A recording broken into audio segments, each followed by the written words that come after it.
C'est l'heure du reportage que l'on met à la une ce matin dans le 6-9. C'est votre reportage, Charline Hurel, avec Camille Souhaut derrière la caméra et votre fixeur Anton Bondarenko. Vous êtes connecté avec nous en direct de Kharkiv. Vous avez pu tourner exceptionnellement avec une unité combattant avec des canons César. Ça fait 2 ans que les journalistes essayent de tourner avec eux. Mais c'est vous qui avez réussi pour LCI. Et d'ailleurs, je me reprends juste, mais vous faites la route, vous descendez dans le sud, vous allez vers Odessa. Pardon, je vous ai vu tiquer.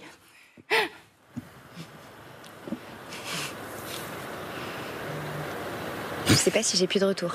Si, non mais je vous lançais, Charline, je vous disais, je vous parlais de votre reportage, allez-y. Oh, bah, parfois on se fait des moments de silence alors. Oui, non mais ça arrive, il n'y a pas de souci. En effet, comme vous l'avez dit, Solène. Vous l'avez dit, Solène, en effet, on a pu aller tourner avec ces canons César. Nous étions avec Camille Souhaut et Anton Bondarenko. Vous l'avez dit, 2 ans que les journalistes ne pouvaient plus aller avec ces canons César. La raison, elle est simple, c'est parce qu'ils opèrent sur un front extrêmement meurtrier et très large. Et je vous propose de découvrir les conditions dans lesquelles ils travaillent parce que vous allez le voir, nous étions vraiment au cœur de l'opération. Nous embarquons pour une opération à bord du canon César. Ordre de se positionner très proche des lignes russes à portée d'artillerie et drones kamikazes. L'opération va être rapide. Geste méthodique. Le canon de 155 mm est en place.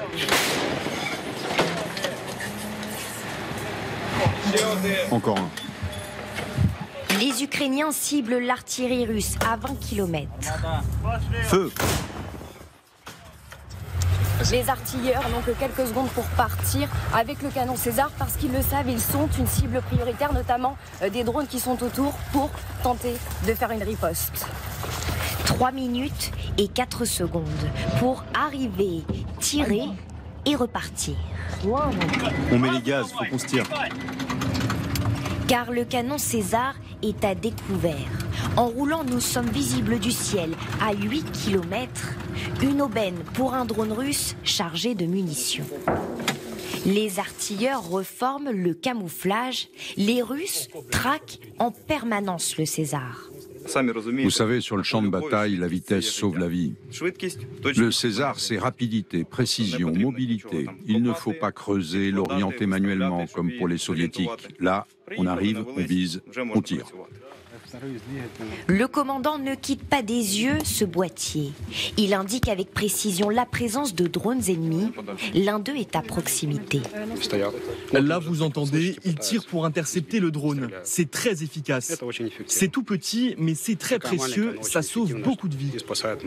Les artilleurs veulent plus de munitions pour tirer davantage. Les canons César sont en nombre sur ce front, l'un des plus meurtriers du pays.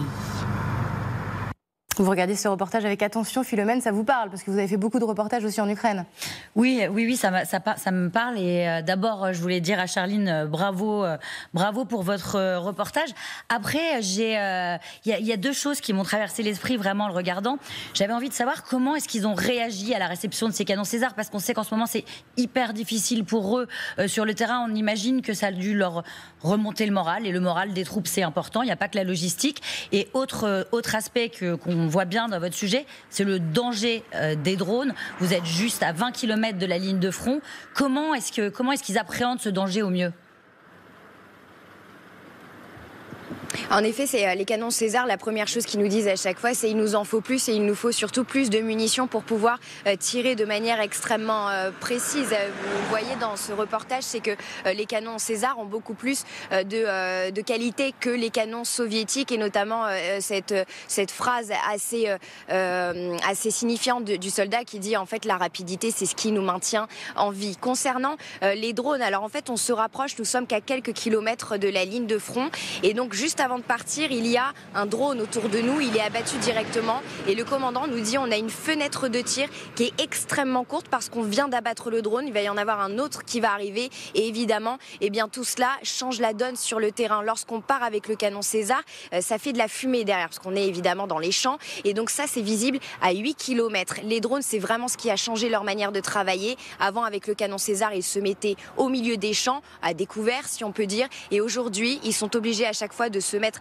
sous les arbres, de tirer et de repartir. Le moment où on repart est assez tendu parce que je vous le dis, nous sommes qu'à quelques kilomètres des positions russes. Ils ont dû se rapprocher pour aller tirer beaucoup plus en profondeur derrière les lignes russes. Et là, évidemment, on a quelques minutes où on ne sait pas exactement s'il ne va pas y avoir un drone russe qui va lancer une munition. Voilà en tout cas les conditions dans lesquelles travaillent désormais ces artilleurs avec cette menace des drones qui est plus qu'omniprésente. C'est passionnant, Charline, et d'ailleurs je me joins aux félicitations de Philomène Remy parce que je crois qu'en tant que reporter sur le terrain, on a tous et toutes essayé de tourner avec les fameux Canon César et on a tous et toutes échoué. Donc bravo à vous et à Camille Souho et à votre fixeur. J'ai une autre question parce qu'on lisait hier que Bloomberg annonce l'arrivée des premiers F-16 en Ukraine. On en a tellement parlé. Est-ce que ce matin vous êtes en mesure de confirmer cette information, Charline ? Alors nous, on ne les a pas vus de nos propres yeux. En revanche, on est comme les Ukrainiens. On a regardé cette photo qui est sortie au-delà des déclarations de Bloomberg. C'est une photo avec un bout de bâtiment, un F-16 en haut et avec le drapeau ukrainien. Évidemment, lorsque vous regardez cette photo, déjà, on est presque en mesure de la localiser. C'est dans l'ouest de l'Ukraine. Et surtout, lorsqu'on regarde vraiment cette photo, on se dit que le moment était absolument parfait pour prendre le F-16 au-dessus du drapeau ukrainien. Ça ressemble beaucoup à une opération de communication. Alors évidemment, du côté de la présidence ou des forces armées, personne ne fait de commentaires. Je pense que la photo parle d'elle-même. C'était pour annoncer l'arrivée de ces fameux F-16. Maintenant, on sait aussi que si la photo a été prise à un tel endroit, c'est que les F-16 n'y sont désormais plus.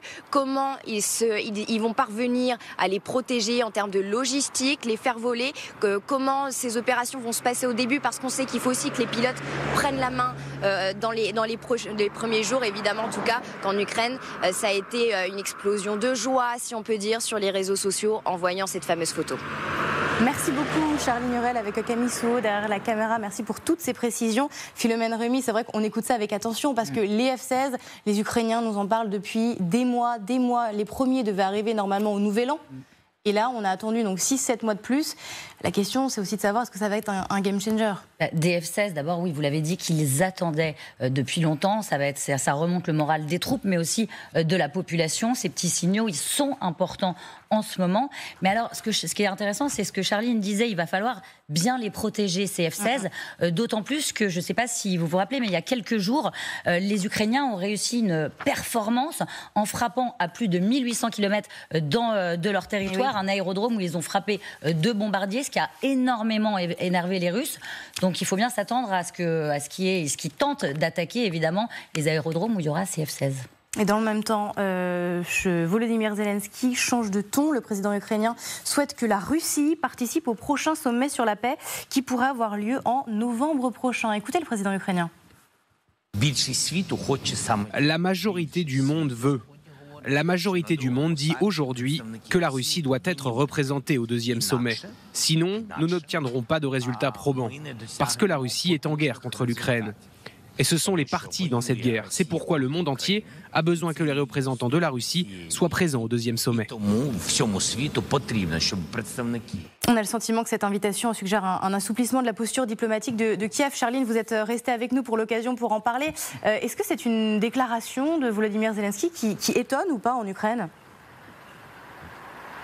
Ça fait quelques mois que petit à petit, on entend le président ukrainien changer un peu de discours. Alors là, c'est vrai qu'on l'entend avec des mots assez précis. Qu'en est-il derrière ? Il y a aussi une question de positionnement de la part du président ukrainien qui dit désormais il faut parler avec tout le monde parce que plus la position sera bonne et avec une volonté de dialoguer et plus peut-être qu'il sera enclin à avoir les bonnes faveurs, du moins à négocier en ce sens. Est-ce que la Russie sera prête à négocier avec les conditions d'Ukraine, ça c'est une autre question. Et en ce qui concerne ce changement de discours qu'il y a depuis quelques semaines, quelques mois, c'est vrai qu'on constate sur le terrain que ça a son effet sur la population. Lorsqu'on est sur le front, qu'on se rapproche du front, on entend de plus en plus le mot négociation revenir en disant nous, maintenant, on veut simplement la paix. Ça, c'était quelque chose qu'on n'entendait pas avant.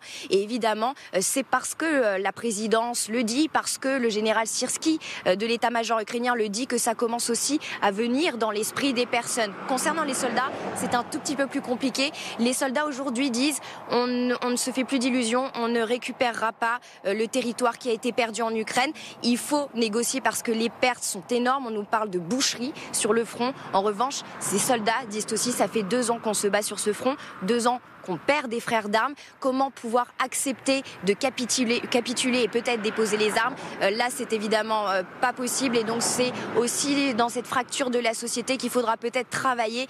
Lourde tâche pour le président Volodymyr Zelensky. Merci beaucoup, Charles Lignorel, avec Camille Souhaut derrière la caméra. C'était un plaisir de vous avoir ce matin dans le 6-9.